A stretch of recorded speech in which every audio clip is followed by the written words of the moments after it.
ஏன் இந்த இளமையில் இத்தனை மரணங்கள்? பார்க்கும் பக்கமெல்லாம் இளமரணங்கள் பெருகி வருகின்றன. அவர்களின் மரணங்கள் உறவுகளற்ற அந்நியர்களையும் உலுக்கி போடுகிறது.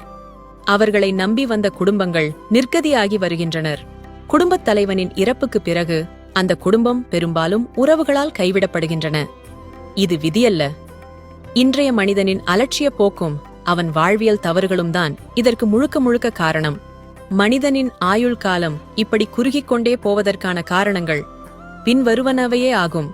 உடல் பயிற்சியின்மை, உடல் உழைப்பின்மை, இரவில் கண் விழித்திருத்தல், காலை உணவை தவிர்த்தல், ஆரோக்கியமற்ற உணவுகளின் மீதுள்ள நாட்டம், பணத்தை நோக்கிய ஓட்டம், பழைய உணவுகளை சூடாக்கி உண்ணல், கவலைகளை கட்டிக்கொண்டிருத்தல்.